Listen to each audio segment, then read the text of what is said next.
Good morning students. Shyam Kumar Chaurasia classes में आपका बहुत बहुत स्वागत है। और आज के क्लास में हम प्रेजेंट परफेक्ट टेंस की चर्चा करेंगे।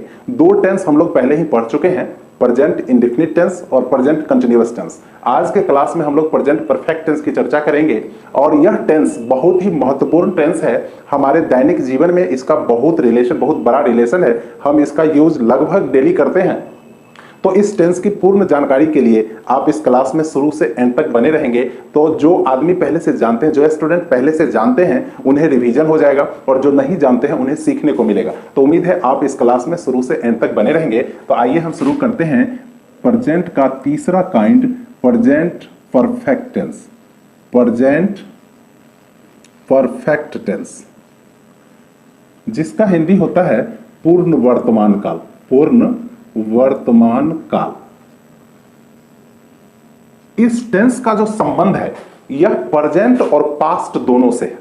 इस टेंस का संबंध प्रेजेंट और पास्ट से दोनों से है। कहने का मतलब है कि काम संपन्न हुआ पास्ट टेंस में, लेकिन उसका इफेक्ट प्रेजेंट में भी देखने को मिल रहा है। उसका इफेक्ट प्रेजेंट में भी है। जैसे मैं अगर बोलूं कि मैंने ताजमहल देखी है, मैंने ताजमहल देखी है, इसका मतलब साफ है कि मैंने जो ताजमहल देखा, देखने का काम पास्ट में हुआ, लेकिन उसका इफेक्ट, उसका सीन अभी भी मेरे दिमाग में चल रहा है। और रिसेंट में ताजमहल देखने की कोई योजना नहीं है, क्योंकि मैंने अभी रिसेंट में ताजमहल देखने का काम किया है।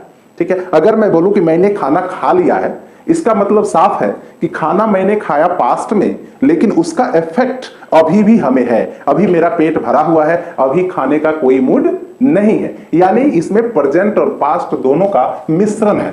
तो आइए हम इसे जानने का प्रयास करें कि कैसे हम समझेंगे कि यह प्रेजेंट परफेक्ट टेंस का वाक्य है। तो आइए, जिस हिंदी क्रिया के अंत में, जिस हिंदी क्रिया के अंत में चुका है, चुकी है, चुके हैं, या है, ई है, ये हैं, ई हैं, ए हैं, इत्यादि लगा हो, इत्यादि लगा हो, ऐसे हिंदी वाक्यों का अंग्रेजी अनुवाद करते समय या अंग्रेजी अनुवाद करने के लिए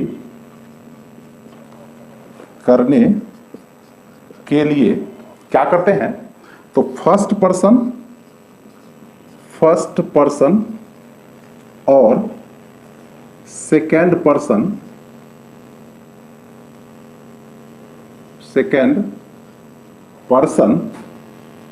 वाले सब्जेक्ट के साथ हैव प्लस V3 और third person singular number, third person singular number वाले सब्जेक्ट के साथ has plus V3। First person और सेकेंड पर्सन के साथ हम हैव प्लस V3 और थर्ड पर्सन सिंगुलर नंबर वाले सब्जेक्ट के साथ हैज प्लस V3। एक बात और किसी भी प्लूरल सब्जेक्ट के साथ, चाहे वह फर्स्ट पर्सन में हो, सेकेंड पर्सन में हो या थर्ड पर्सन में हो, किसी भी पर्सन में हो, अगर वह प्लूरल में है तो उसके साथ हम हैव प्लस V3 का प्रयोग करते हैं। और किसी भी प्लूरल सब्जेक्ट के साथ हैव प्लस V3 का प्रयोग होता है।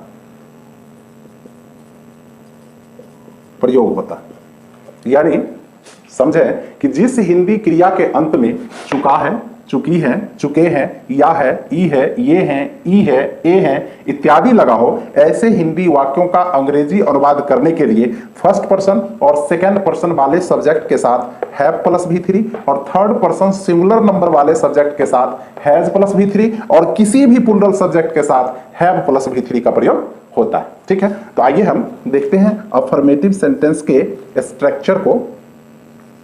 अफर्मेटिव सेंटेंस, अफर्मेटिव सेंटेंस के स्ट्रक्चर को अगर देखें तो इसमें सब्जेक्ट के बाद या तो हैव या हैज का प्रयोग कर लेंगे, दोनों में से कोई एक का प्रयोग करेंगे अकॉर्डिंग टू सब्जेक्ट, सब्जेक्ट के अनुसार। सब्जेक्ट अगर फर्स्ट पर्सन में है या सेकंड पर्सन में है तो हम हैव लगाएंगे और थर्ड पर्सन सिंगुलर नंबर के साथ हैज और किसी भी प्लूरल सब्जेक्ट के साथ हम हैव का प्रयोग कर लेंगे। उसके बाद हम वर्ब के तीसरे फॉर्म का यूज करेंगे, ठीक है, प्लस अदर वर्ड। ठीक है, कोई दिक्कत नहीं है। एक बार हम समझ लें, रिवाइंड कर लें कि कौन फर्स्ट पर्सन और सेकंड पर्सन किसके साथ, किस सब्जेक्ट के साथ हम हैव हैज लगाएं। तो सब्जेक्ट अगर आई है, यू, वी, दे और any plural subject, any plural subject अगर है तो उसके साथ हम हैव का प्रयोग कर लेंगे। किसका प्रयोग कर लेंगे? हैव का प्रयोग कर लेंगे। ठीक है, और सब्जेक्ट यदि ही, सी, इट या कोई भी एक नाम हो, थर्ड पर्सन का सिंगुलर नंबर हो, जैसे राम, मोहन एक नाम है तो इसके साथ हम हैज का प्रयोग कर लेंगे। ठीक है, कोई दिक्कत नहीं है इसको समझने में। अगर आपको समझने में कोई परेशानी हो, प्रॉब्लम हो तो आप, मेरा नंबर आपको डिस्क्रिप्शन में मिल जाएगा, आप डायरेक्टली संपर्क कर सकते हो, आप समझ सकते। आइए हम इसके एग्जाम्पल को देखें। तो एग्जाम्पल में वह स्कूल गया है, वह स्कूल गया, यानी यह लगा हुआ है, ये प्रेजेंट परफेक्ट टेंस का वाक्य है। तो हम इसका स्ट्रक्चर देखें कि सबसे पहले हमें सब्जेक्ट डालना है। तो सब्जेक्ट क्या हो गया? ही, और ही के साथ हमने देखा कि हैज का प्रयोग करना है, तो ही हैज, ही हैज। उसके बाद वर्ब का जो है वह थर्ड फॉर्म यूज होगा। तो वर्ब क्या है? गया, गया मीन्स जाना, मीन्स गो, और उसका थर्ड फॉर्म क्या होता है? गॉन। ही हैज गॉन, कहाँ गया? स्कूल गया। He has gone to school. मैं खाना खा चुका हूं, खा चुका हूं। या इसी में अगर मैं बोलूं कि मैंने खाना खा लिया है, खा लिया है, दोनों सेंटेंस का मीनिंग सेम है, दोनों सेंटेंस का मीनिंग सेम है। यानी मैं खाना खा चुका हूं, यानी खाने का काम पास्ट में फिनिश हुआ और उसका इफेक्ट अभी भी है। मेरा पेट भरा हुआ है, खाने का मन नहीं है, इसीलिए हम इसको क्या कहेंगे? हम इसका इफेक्ट प्रेजेंट में है, काम फिनिश हुआ पास्ट में। इसका मीनिंग भी सेम है, मैंने खाना खा लिया है, यानी खाने का काम मैंने पास्ट में किया और उसका इफेक्ट अभी भी है। ठीक है, तो इसलिए हम इसको क्या कहते हैं? प्रेजेंट परफेक्ट टेंस में कहते हैं। तो बनाने के लिए स्ट्रक्चर में देखा हम लोगों ने कि सबसे पहले सब्जेक्ट डालना है। तो सब्जेक्ट क्या है? मैंने मीन्स आई, और आई के साथ मैंने क्या बताया? आई जो है फर्स्ट पर्सन में है और फर्स्ट पर्सन वाले सब्जेक्ट के साथ हम हैव का प्रयोग करते हैं, तो आई हैव। उसके बाद वर्ब के तीसरे रूप का प्रयोग करना है, तो खाना खा लिया है, यानी खाना जो है वर्ब है और इसका थर्ड फॉर्म क्या होता है? Eaten. Eat, ate, eaten, eating, eats, यानी ईट फर्स्ट फॉर्म है, एट सेकंड फॉर्म है और थर्ड फॉर्म इसका क्या होगा? ईटेन। तो आई हैव ईटेन।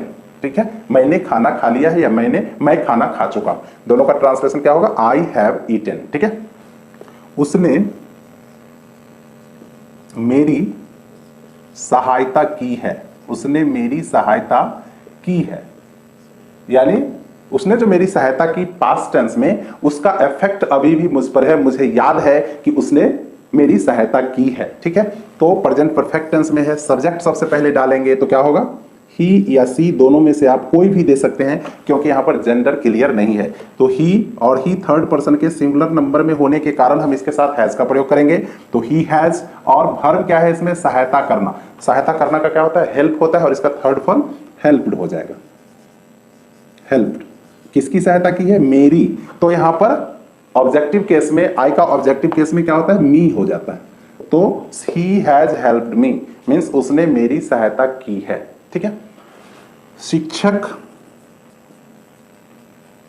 नहीं आए हैं, नहीं या शिक्षक अंग्रेजी पढ़ा चुके हैं, पढ़ा चुके हैं।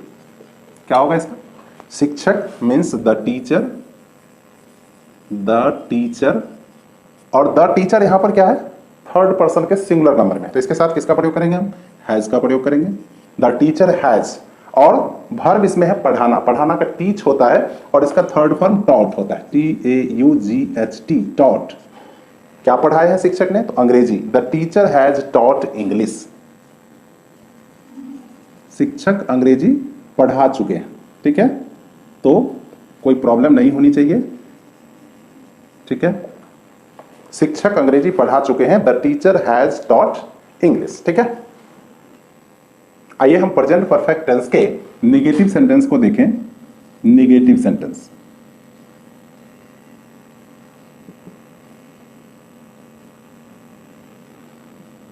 नेगेटिव सेंटेंस, नकारात्मक वाक्य।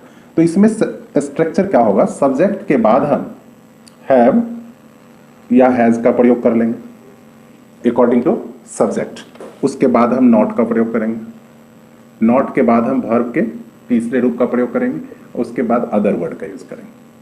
ठीक है, इसमें क्या है कि हैव हैज का अगर हम शॉर्ट फॉर्म हैव हैज में नॉट लगाकर अगर शॉर्ट फॉर्म का यूज करें तो क्या हो जाएगा, सब्जेक्ट के बाद हैव जोर नॉट अगर करते हैं तो बनता है हैवेंट। ठीक है, HAVEN एपिस्ट्रॉफ T। अगर हैज के साथ नॉट जोड़ें तो क्या बनेगा, हैजंट। ठीक है, तो दोनों में से किसी एक का प्रयोग हम सब्जेक्ट के अनुसार करेंगे, उसके बाद वर्ब के तीसरे फॉर्म का यूज करते हुए हम अदर वर्ड लगाएंगे अगर सेंटेंस में कोई अदर वर्ड है तो। ठीक है, आइए हम इसके एग्जांपल को देखें। मैंने उसे नहीं पीटा है, नहीं पीटा है, यानी सब्जेक्ट क्या है इसका, आई, और आई के साथ क्या लगाना है, हैवेंट या हैजंट, दोनों में से क्या लगाना है, तो आई फर्स्ट पर्सन में है इसलिए हम इसके साथ हैव का प्रयोग करते हैं। ठीक है, हैव और नॉट, उसके बाद वर्ब के तीसरे रूप का प्रयोग करेंगे तो पीटा, पीटना का क्या होता है, बीट होता है, और बीट का थर्ड फॉर्म क्या होगा, beaten. I have not beaten, किसे पीटने की बात हो रही है, उसे, इट मीन्स यहां पर हिम या हर दोनों में से आप किसी एक का प्रयोग करेंगे अकॉर्डिंग टू सेंस। ठीक है, तो I have not beaten him, इसमें अगर शॉर्ट फॉर्म यूज करें हैव नॉट का तो क्या हो जाएगा, आई हैवंट बीटेन हिम। ठीक है, कोई प्रॉब्लम नहीं होगी। चलिए आइए देखते हैं, उसने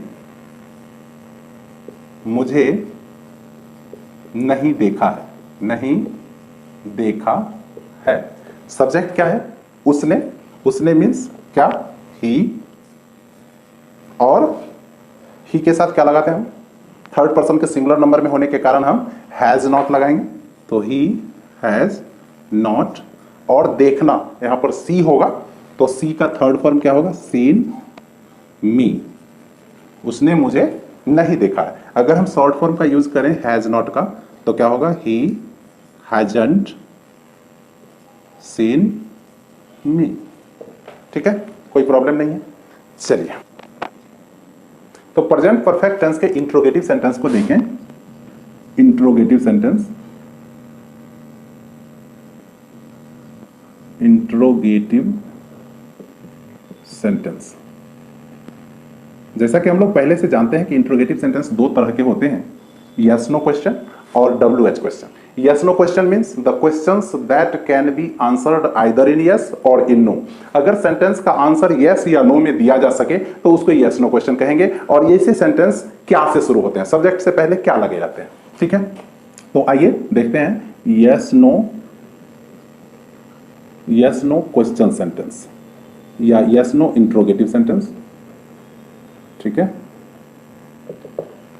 इसमें क्या करना है हमको, सब्जेक्ट से पहले हैव या हैज का प्रयोग करना है सब्जेक्ट के अनुसार, या तो हैव या हैज का प्रयोग कर लेंगे।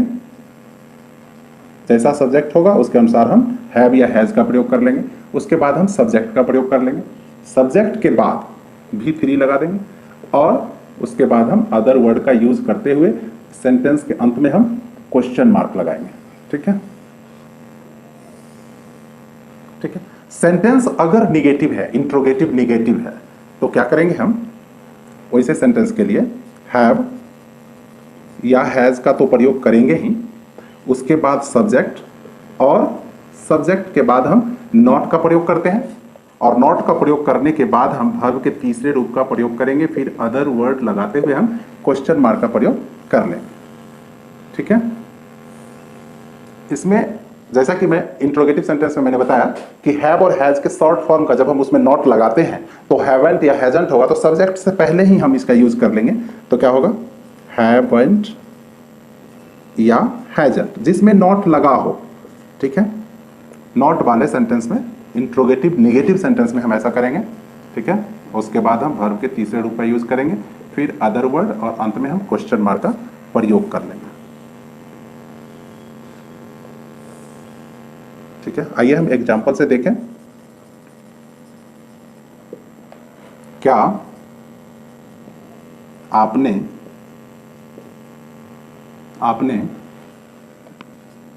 पत्र लिखा है? क्या आपने पत्र लिखा है? क्या करेंगे इसमें, आपने मीन सब्जेक्ट इसका क्या है, यू है, और यू के साथ हम किसका प्रयोग करते हैं, हैव या हैज का। तो सब यू के साथ हम किसका प्रयोग करते हैं, हैव का प्रयोग करते हैं। यू सेकंड पर्सन में, इसलिए हैव का प्रयोग करेंगे। तो सबसे पहले हम लिखेंगे हैव, हैव के बाद हम सब्जेक्ट का प्रयोग कर लेंगे यू, और उसके बाद वर्ब के तीसरे रूप का प्रयोग करेंगे। वर्ब क्या है इसमें, लिखना, और लिखना का क्या होता है, राइट होता है। राइट फर्स्ट फॉर्म में है, उसका सेकंड फॉर्म रोट होता है, और थर्ड फॉर्म में रिटेन होता है। तो हम यहां पर रिटेन लिखेंगे, have you written a letter. अंत में हम क्वेश्चन मार्क लगाना नहीं भूलेंगे। ठीक है, क्या आपने पत्र लिखा, have you written a letter. ये इंट्रोगेटिव में है। आइए हम इसका इंट्रोगेटिव निगेटिव में देखें। क्या उसने तुम्हारी सहायता नहीं की है? क्या करेंगे, उसने, सब्जेक्ट इसका क्या है, उसने है, और उसने मीन्स यहां पर ही और सी दोनों में से कोई हो सकता है। ही और सी थर्ड पर्सन के सिंगुलर नंबर में होने के कारण हम इसके साथ हैज का प्रयोग करते हैं। तो आइए हम हैज लिखेंगे, सब्जेक्ट ही लगा देंगे, और ही लगाने के बाद इसमें सेंटेंस निगेटिव है, इसलिए हम इसमें नॉट का प्रयोग करेंगे। नॉट के बाद हम वर्ब के तीसरे रूप का प्रयोग करेंगे। तो वर्ब इसमें सहायता करना है, जिसका थर्ड फॉर्म हेल्प्ड होता है। हैज ही नॉट हेल्प, किसके सहायता करने की बात है, तुम्हारी, मीन्स यू का ऑब्जेक्टिव केस में भी यू ही होता है, इसलिए यहां पर यू लिखेंगे और अंत में हम क्वेश्चन मार्क का प्रयोग करेंगे। Has he not helped you, क्या उसने तुम्हारी सहायता नहीं की है। ठीक है, तो अब इसमें अगर हम शॉर्ट फॉर्म का यूज करें, हैज और नॉट का शॉर्ट फॉर्म, तो इसका क्या हो सकता है, और नॉट का शॉर्ट फॉर्म हैजंट हो जाएगा, हैजंट, और नॉट यहां से हटाने के बाद बाकी सब सेम हो जाएगा, हैजंट ही हेल्प्ड यू। ठीक है, कोई प्रॉब्लम नहीं है। आइए हम इंट्रोगेटिव सेंटेंस के WH इंट्रोगेटिव सेंटेंस की चर्चा करते हैं। इसमें WH interrogative sentence, WH interrogative sentence, ये ऐसे सेंटेंस होते हैं जो जिस सेंटेंस में WH से शुरू होने वाले क्वेश्चन वर्ड लगे रहते हैं। ठीक है, वे वर्ड क्या हो सकते हैं, वे वर्ड होते हैं व्हाट, व्हेन, वेयर, व्हाई और हाउ। ये एक्सेप्शन में हाउ है जो कि HO से शुरू हुआ है, नहीं तो बाकी वर्ड WH से ही शुरू हुए हैं, इसीलिए इसका नाम WH इंट्रोगेटिव सेंटेंस है। सेंटेंस में अगर क्या लगा हुआ है और जिसका उत्तर यस या नो में नहीं दिया जा सके, वैसे सेंटेंस में हम व्हाट का प्रयोग करेंगे। व्हेन, सेंटेंस में अगर क्यों शब्द आए हैं तो व्हेन लगाएंगे, सॉरी कब अगर आए हैं तो व्हेन लगाएंगे, कहां तो वेयर लगाएंगे, क्यों अगर आए हैं तो वाई लगाएंगे, और कैसे है तो हाउ लगाएंगे। ठीक है, सेंटेंस में अगर क्या है व्हाट लगाएंगे, कब है तो व्हेन लगाएंगे, कहां है तो वेयर लगाएंगे, क्यों है तो वाई लगाएंगे, और कैसे है तो हाउ का प्रयोग करेंगे। ठीक है, इसके बाद सब्जेक्ट के अनुसार हम हैव या हैज का प्रयोग कर लेंगे। हैव या हैज, उसके बाद हम सब्जेक्ट का प्रयोग करेंगे। ठीक है, सब्जेक्ट का प्रयोग करने के बाद सेंटेंस अगर निगेटिव है तो इसमें हम नॉट का प्रयोग करेंगे, अन्यथा नहीं करेंगे। उसके बाद वर्ब के तीसरे रूप का प्रयोग करेंगे, फिर अदर वर्ड लगाएंगे सेंटेंस में अगर कोई ऐसा वर्ड है तो, और सेंटेंस के लास्ट में हम क्वेश्चन मार्क लगाना नहीं भूलेंगे। ठीक है,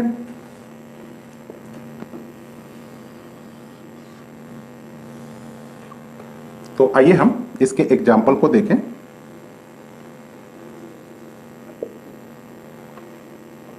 उसने खिड़की क्यों तोड़ी है, क्यों तोड़ी है, यानी खिड़की तोड़ने की बात हो रही है, उसने खिड़की क्यों तोड़ी है। तो क्यों, सबसे पहले यहां पर देख रहे हैं क्यों लगा हुआ है, क्वेश्चन वर्ड है जिसका अंग्रेजी क्या होता है, व्हाई होता है। तो सबसे पहले हम व्हाई लगा देंगे। व्हाई के बाद या तो सब्जेक्ट के अनुसार हम या तो हैव लगाएंगे या हैज लगाएंगे। तो सब्जेक्ट उसने है तो उसने के साथ हम क्या लगाएंगे, हैज, जो कि थर्ड पर्सन के सिंगुलर नंबर में है। सब्जेक्ट थर्ड पर्सन के सिंगुलर नंबर में होने के कारण हम इसके साथ हैज लगाएंगे, व्हाई हैज, और सब्जेक्ट यहां पर सी लगा देंगे। उसके बाद सेंटेंस में नॉट शब्द का प्रयोग नहीं हुआ है इसलिए नॉट नहीं लगाएंगे। वर्ब के तीसरे रूप का प्रयोग करेंगे, तोड़ना। तोड़ना मींस ब्रेक, और ब्रेक का V3 क्या होगा, ब्रोकन। ब्रोकन क्या तोड़ी है भाई, खिड़की। तो why has she broken the window, और अंत में हम क्वेश्चन मार्क लगाते हैं। ठीक है, तुमने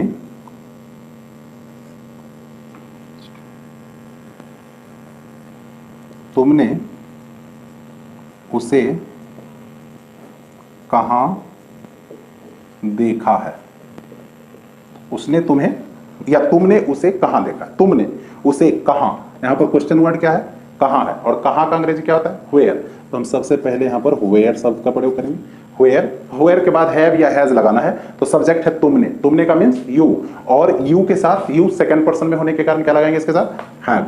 वेयर हैव, सब्जेक्ट क्या है, तुमने means you, where have you, और यू के बाद नॉट शब्द का प्रयोग हम नहीं करेंगे क्योंकि इसमें नहीं शब्द का प्रयोग नहीं हुआ है। वर्ब के तीसरे रूप का प्रयोग करेंगे, तो वर्ब इसमें देखा है, और देखना का सी होता है जिसका थर्ड फॉर्म सीन होता है। Where have you seen him या हर, दोनों में से किसी एक का हम प्रयोग करेंगे सेंटेंस के मीनिंग के अनुसार। ठीक है, चलते हैं इंट्रोगेटिव निगेटिव में। तो तुमने उसकी सहायता क्यों नहीं की है, क्यों नहीं की है। यहां पर क्वेश्चन वर्ड क्या है, क्यों। क्यों के लिए हम क्या प्रयोग करेंगे, व्हाई, और व्हाई के साथ किसका, व्हाई के बाद हम किसका प्रयोग करेंगे, हैव या हैज का। सब्जेक्ट तुमने है यानी यू, यानी सेकंड पर्सन, तो इसके साथ हम हैव का प्रयोग करेंगे, व्हाई हैव, और हैव के बाद हम सब्जेक्ट का प्रयोग करेंगे, subject you, why have you. Sentence में निगेटिव वर्ड यूज हुआ है नॉट, इसलिए हम नॉट यहां लगाएंगे सब्जेक्ट के बाद। नॉट के बाद वर्ब के तीसरे रूप का प्रयोग करेंगे। वर्ब क्या है, हेल्प, और हेल्प का थर्ड फॉर्म होता है हेल्प्ड। ठीक है, हिम। तुमने उसकी सहायता क्यों नहीं की है, why have you not helped him, और अंत में हम क्वेश्चन मार्क का प्रयोग करेंगे। इसमें फिर से बता दें कि अगर हैव नॉट का शॉर्ट फॉर्म यूज करेंगे तो क्या होगा, हैवंट होगा। तो इसको कैसे लिखेंगे, व्हाई तो लिखेंगे ही, और उसके बाद हैव नॉट का शॉर्ट फॉर्म यूज कर लेंगे हैवंट, सब्जेक्ट डालेंगे यू, नॉट यहां आ गया इसलिए नॉट यहां नहीं लिखेंगे, थर्ड फॉर्म का यूज करेंगे तो हेल्प्ड और हिम। ठीक है, कोई दिक्कत नहीं है। हम इसमें आपको सेल्फ असेसमेंट के लिए 5 सेंटेंस देते हैं। ठीक है, आप सेल्फ असेस करेंगे कि आप इस टेंस को कितना सीखे। ठीक है, तो सेल्फ असेस करेंगे और मैं इसका सॉल्यूशन नेक्स्ट क्लास में दूंगा। ठीक है, तो आइए सेल्फ असेस के लिए क्वेश्चन। तो ये 5 सेंटेंस आपके सेल्फ असेसमेंट के लिए है। आप सेल्फ असेस करेंगे कि आपने इस सेंटेंस को कितना सीखा। ठीक है, इसका सॉल्यूशन हम नेक्स्ट क्लास में देंगे। आप उसे मैच करेंगे कि आपका कितना सही हुआ। ठीक है, उम्मीद है अगर आप इस सेंटेंस को शुरू से लास्ट तक देखे होंगे तो आप इसे जरूर सीख गए होंगे। समझने में कोई परेशानी हो तो आप मेरा नंबर डिस्क्रिप्शन से लेकर आप डायरेक्ट संपर्क कर सकते हैं। Okay, thank you.